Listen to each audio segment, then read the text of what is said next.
Howie Roseman's dream offseason might have one move left, as the linebacker Vic Fangio needs to complete this defense just went on the market. Oh, and the Birds' first round of roster cuts, they started today with one surprise making headlines, and apparently a defensive coordinator thinks he has a secret to defending Jalen Hurts this year. I'm Thomas Mott, this is Must Be Chuck.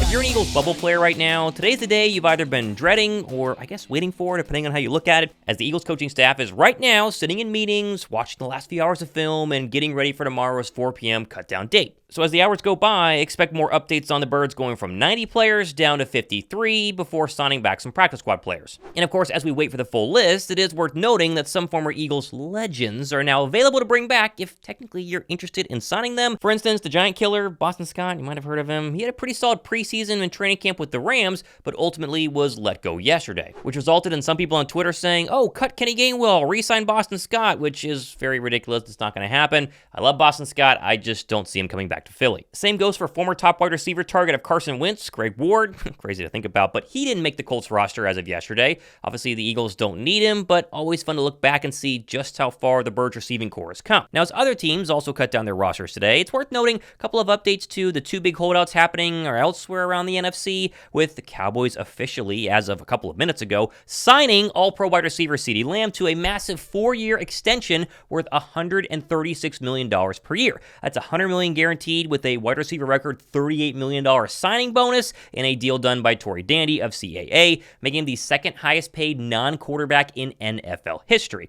Thankfully, Philadelphia got their star wide receivers inked months ago, and so Dallas had to drive the price up in order to land CeeDee Lamb. It's a thumbs up from every Eagle fan today. Dallas also had another major injury as they lost starting cornerback Tarron Bland for at least the first 8 weeks of the season, which has resulted in the Cowboys website Blogging the Boys suggesting a trade with the Eagles for cornerback, I guess, safety James Bradberry. Now, I mentioned yesterday that Bradberry not playing in the Eagles preseason finale was probably a sign he had made this roster, which a lot of you got upset about and said, no, Howie's just keeping him healthy, that way he can trade him, which I guess sure kind of makes sense, and here's your trade option, right? Send him off to Dallas and let A.J. Brown and Devontae Smith cook him at least twice per year.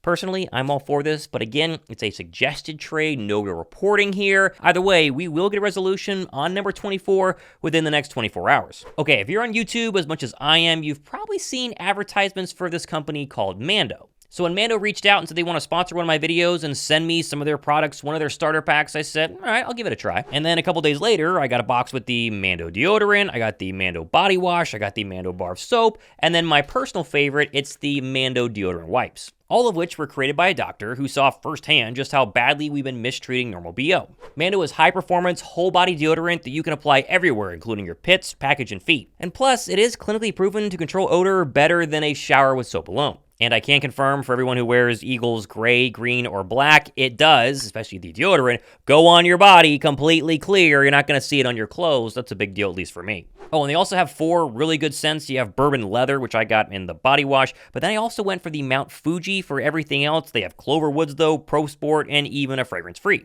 Now, the deodorant, for instance, is aluminum-free, which it says right there on the back, aluminum-free. It's kind of a big deal for me. I'm very health-conscious. I think aluminum-free is great for deodorants, but it's not just trying to mask odors with a fragrance like a ton of other companies do. Mando is powered by something called mandelic acid, which apparently is supposed to stop odor even before it starts. Mando's starter pack is 30% off right now for brand new customers, so you get everything you see right up there. That's a starter pack on my little helmet shelf for 30% off. Go down below, link in my description box. It's all right there. Also use the promo code Thomas, get an additional $5 off, save even more money. Who doesn't like that? And get your first Mando starter pack. Again, big shout out to Mando for sponsoring today's video. Another holdout on a key NFC rival is left tackle Trent Williams with the San Francisco 49ers. He has not reported a training camp, and Brandon Ayuk apparently seems getting close to being signed or traded. No one really knows, but rivals suffering dysfunction, it's never a bad way to start your Monday morning. We're also close to having a Monday morning where you could be the winner of the signed Brian Westbrook jersey, or of course the 2 tickets to the Eagles home opener versus the Falcons.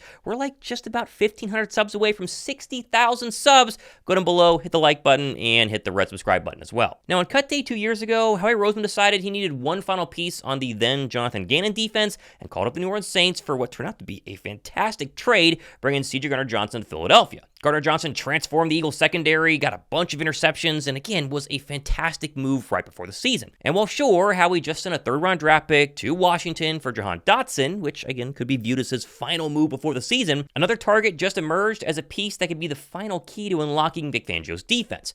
The Rams, they officially gave linebacker Ernest Johnson IV's agent permission to seek a trade yesterday. And now if you don't know who this linebacker is, well, let's just say he's an absolute beast and was the anchor and play caller of the Rams defense the last couple of seasons, where in 2023 he garnered 145 tackles and 4.5 sacks. Jones was a 2021 third-round draft pick. He was on that Rams Super Bowl team as a rookie, and he's been looking for his first big contract really for months now before he hits free agency next season, which basically resulted in him obviously wanting a trade now. Now, I think Philadelphia loves Devin White. That's very, very clear. They think he's a true linebacker one. And sure, Vic Fangio has expressed some praise for Zach Bond at times, Nakobe Dean at times, and even Jeremiah Trotter Jr.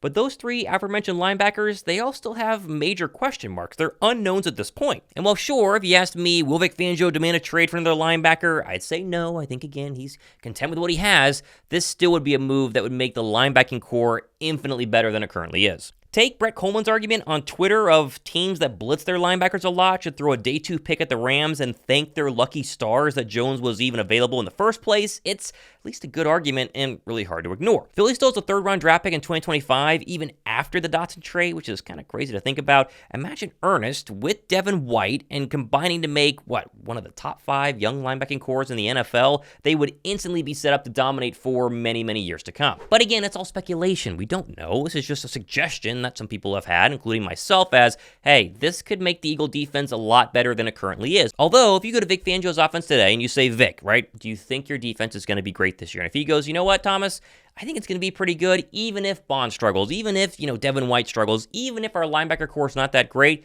you trust him. But if I'm Howie and clearly going all in this year, call the Rams up and see what it takes for Ernest Jones. Now, as mentioned earlier, cuts did start today for Philadelphia, and as of recording this at 1:57 p.m. Eastern Time on Monday, 3 names have already gotten the axe, starting with defensive end Tarron Jackson, wide receiver Austin Watkins, and offensive lineman Max Sharping. Now, Jackson's the biggest, surprise here. And by the time you watch this, maybe Bradberry's gone or not, there was one tweet from the sketchily reliable NFL Noti Twitter account. Again, who knows if this is real or not? I know we don't platform these type of people, but it did say, rumor alert, the Eagles are strongly considering releasing defensive back James Bradberry ahead of Tuesday's roster cut deadline. The Eagles explore trade options, but no one is interested. Again, I don't know if this is real or not. Take it with a giant grain of salt, but as I mentioned a couple minutes ago, we'll find out about Bradberry soon. Now, a new Athletic article dropped today ranking all the NFL quarterbacks, and apparently an anonymous defensive coach, didn't say defensive coordinator, just says coach, so it really could be anybody. They said, quote, the word is out there. If you run 0 blitz against Hurts or show 0 and back everyone out, he will panic. That has to change. They lose Jason Kelce, who handled their protections, basically did everything, and you bring in a coordinator who likes to drop back. It will be interesting, end quote. Which is kind of random for this time of the year because I thought all the Jalen Hurts hate was happening during their massive collapse last season. Either way, sure, I'll bite for a second here. Yes, Jalen Hurts did struggle a lot against the blitz in 2023. We covered that basically as it was happening here in the channel. And sure, he did lose Jason Kelce. But we also talked about how handling the blitz is something that Kellen Moore and Jalen Hurts have worked a ton on during training camp. Like, it's been a huge emphasis. And we also chronicled how, almost too much here, Jalen Hurts had the best training camp of his entire Eagles career. Sure, I guess teams will try the blitz a lot. I think the Green Bay Packers, that week 1 opener on September 6th is going to be a main focus early in that game to see how Hurts handles it. But the Eagles have known this was going to be how defenders and defenses were going to play Hurts for months now, to the point that even Jason Kelce warned about it during his locker room cleanout months ago. There's going to be some blitz 0 for Jalen Hurts next year. I think there's no question about that. There's going to be some heavy pressure. But, I firmly believe this. I want that. And I think if you have the right mindset, you should want that. Because listen, the blitz can be very debilitating, can be very infuriating when you're not picking it up. But there's holes. There's stuff to be made if you can, come up with some really good answers and to really focus on getting better against it. it's definitely a live by the sword, die by the sword type thing. Honestly, I hope teams blitz Jalen Hurts because then you get A.J. Brown one-on-one, obviously Devontae Smith one-on-one, throwing Jahan Dotson one-on-one, Saquon Barkley out of the backfield one-on-one. If Hurts can get the ball out of his hands, I guess kind of a big if, but if he does, these receivers are going to eat unlike anything we've ever seen. Now again, cuts are happening as we speak, and I'm not going to be live for the next 24 hours giving you a cut-by-cut update, so 3 so far as of filming this. I'm sure more have happened by the time you're watching this show. Tomorrow, though, we'll have a full breakdown of every single roster cut, the final 53 practice squad players, so go ahead and subscribe. The notification bell on for that. Stay tuned, a lot is happening. It's almost Eagles game week as well. We're just like a couple days away from being a week out.